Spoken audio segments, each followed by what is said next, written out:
Buenas, en este video vamos a hablar de la definición de los espacios de sobre. Entonces, dada una función f en L1 log, uno puede definir una distribución que es, cuando tenemos f contra phi, es como hacer la integral de f por phi. ¿Sí? Para una phi suficientemente buena, o sea, una función c infinito de soporte compacto. Bien, entonces, si uno quisiera, ¿sí?, que valiese integración por partes, ¿sí?, pero quisiera pedirle a la f lo menos posible, ¿sí? Tenemos que tener eso en mente. Entonces, recordemos que integración por partes era esto. Tenía la derivada de la f, bueno, se la puedo pasar a la phi, cambiando el signo y pagando un precio de un término de borde, ¿sí? Como estoy trabajando en funciones c infinito soporte compacto, el término en el borde, ¿sí?, la phi en el borde vale 0, o sea que este término desaparece. O sea que básicamente, para nosotros, la derivada de la f contra la phi es menos la integral de f en la derivada de la phi. Ahora, fíjense la diferencia que hay entre los dos lados de la igualdad. Este lado, ¿sí?, está pidiendo que la f sea derivable. Sin embargo, el otro lado está pidiendo que la phi sea derivable, que no es ningún problema porque la phi es a infinito de soporte compacto. Entonces, esta idea de fondo nos permite definir la derivada de f en el sentido de las distribuciones. Yo quiero decir, bueno, ¿cómo será la distribución que me genera la derivada de f? Bueno, la puedo definir como menos la integral en omega de f, la derivada de phi. Y acá no estoy haciendo nada incorrecto, porque si f no es derivable, esto sí está definido. Bien, entonces, si existe una g, ¿sí?, en L1 log, una gi, que verifica que este lado derecho es igual a la integral de gi por phi, entonces esta gi es lo que se llama la derivada en el sentido de las distribuciones, la derivada débil de f. Entonces, de existir una g de esta pinta es única. ¿Por qué? Bueno, en ecuaciones siempre se usa esta técnica que cada vez que queremos probar que algo es único, ¿sí?, lo que suponemos es que hay dos y llegamos a que es la misma cosa. Bien, entonces si hubiera dos, habría una G1 contra phi que me da esta expresión y una G2 contra phi que me da la misma expresión. Entonces yo puedo mirar un extremo de la igualdad y otro extremo de la igualdad y restarlos. Entonces fíjense que G1 menos G1 menos G2 contra cualquier función c infinito de soporte compacto vale 0. Ahora, por ejercicio de las prácticas de preliminares, sabemos que eso quiere decir que G1 menos G2 vale 0 en casi todo punto.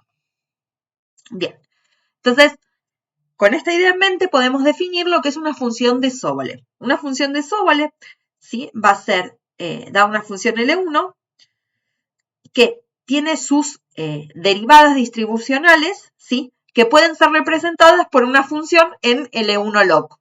¿Sí? Y este espacio se llama el W11 log.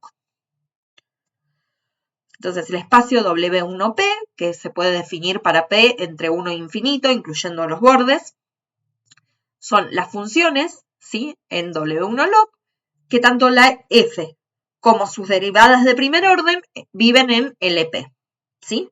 La norma en este espacio se define de esta forma, ¿sí?, es la norma de F en LP a la P, más la sumatoria de todas las normas de las derivadas parciales de la F en LP a la P, y todo eso a la 1 sobre P.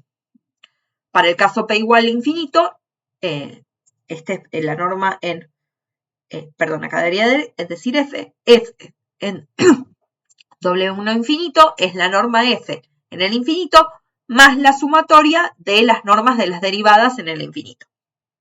Bien. Esta norma que acabamos de definir en realidad es equivalente a la norma de f en P más la norma del gradiente en LP. ¿Qué es esta expresión de la norma del gradiente en LP? Porque el gradiente de f es un vector, ¿sí?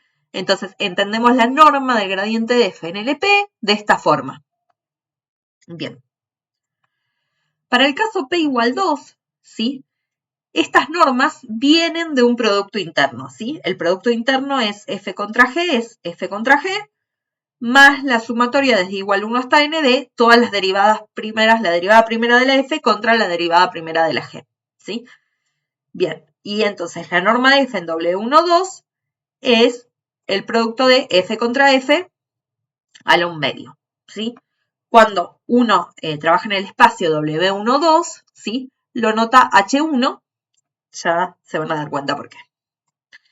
Bien, entonces la noción de convergencia en estos espacios es UN converge a U en el espacio si la diferencia entre UN menos U tiende a 0 cuando n tiende a infinito. Entonces el espacio W1P, así definido, es un espacio de Banach. Y en el caso particular de que P es igual a 2, como la norma viene de un producto interno, entonces es un espacio de Hilbert. Bueno, que W1P de omega es un espacio vectorial, es bastante fácil de demostrar, así que se los dejo como ejercicio y si no pueden ver la demostración en el Evans. Tratemos de ver entonces qué es un espacio de Banach. O sea, lo que tenemos que ver es que es completo, ¿sí? Entonces tenemos una sucesión de Cauchy en W1P y queremos ver que existe una U en W1P tal que U sub n converge a U. Bien. Entonces, como U sub n es de Cauchy, en W1P lo que tenemos es que la U sub n es de Cauchy en LP y las derivadas parciales de U sub n también son de Cauchy en LP. Eso prácticamente por la definición de la norma. Pero ahora podemos usar que el espacio LP es completo. Entonces, lo que sabemos es que existe una U tal que la U sub n tiende a U en LP. Y sabemos que cada derivada parcial tiende a una función B sub I que está viviendo en LP. ¿Sí? Entonces, para poder concluir que existe una U en W1P tal que U sub n converja a U en W1P, lo que necesitamos es que estas B sub I sean las derivadas parciales de la U. ¿Sí? Entonces, lo que alcanza con ver es que cada B sub I es la derivada parcial de U. Entonces, para eso no nos queda otra que trabajar con la definición. Entonces, permítanme hacer una aclaración. Tomamos phi 0, 0 infinito soporte compacto, C infinito soporte compacto, y miramos U contra la derivada de phi. Y yo digo que esto es lo mismo que el límite cuando n tiende a infinito de la integral de U sub n la derivada de phi. ¿Y por qué digo que esto es lo mismo? Porque yo puedo juntar estas dos cosas, fíjense, y usar la desigualdad de Herder. Ahora, como U sub n tiende a U en LP, esto está tendiendo a 0. Y esto es acotado, porque la phi es infinito de soporte compacto, así que estamos bien. O sea que esto, ¿sí?, está tendiendo a 0. O sea que esta igualdad vale. Análogamente, les dejo como ejercicio, pueden probar que esta otra igualdad vale. Ahora, si juntamos esa información, que parece un poco descolgada, fíjense, yo miro U contra la derivada I de phi, perdón. Esto es igual al límite, es lo que dice acá, el límite de la U sub n contra la derivada de I de phi. Pero ahora, esta U sub n, ¿sí?, admiten derivada débil, porque las U sub n viven en W1P. O sea que esto es menos esta integral. ¿Se acuerdan que cuando usamos partes desaparece como la phi es C infinito de soporte compacto, desaparece el término del borde? Y ahora esto les dejé como ejercicio que prueben que esto es BI contra phi. BI contra phi. Entonces, si miran, acá no iría el límite. Sí, después voy a corregir los typos para subirlo en la página. Bueno, entonces, esto de acá y esto de acá, si se fijan, lo que está diciendo es que la B sub I es la derivada débil de la U, que era lo que queríamos probar. Entonces, acabamos de probar que es un espacio de Banach. Para terminar, fíjense que uno puede pensar el espacio W1P, ¿sí?, como un subespacio de LP a la n más 1, ¿sí? Mirando esta aplicación, a cada f, ¿sí?, le asigna este vector que es f, la derivada respecto de f respecto a la primera variable, así hasta la derivada enésima de f respecto de la enésima variable. Entonces, como este subespacio es un subespacio cerrado, va a heredar todas las propiedades que tiene LP n más 1. Entonces podemos concluir que va a ser separable si sacamos el infinito y va a ser reflexivo si sacamos el 1 y el infinito. Bueno, hasta aquí llegamos. Cualquier duda o inquietud me pueden mandar un mail y si no, nos vemos en la consulta sincrónica.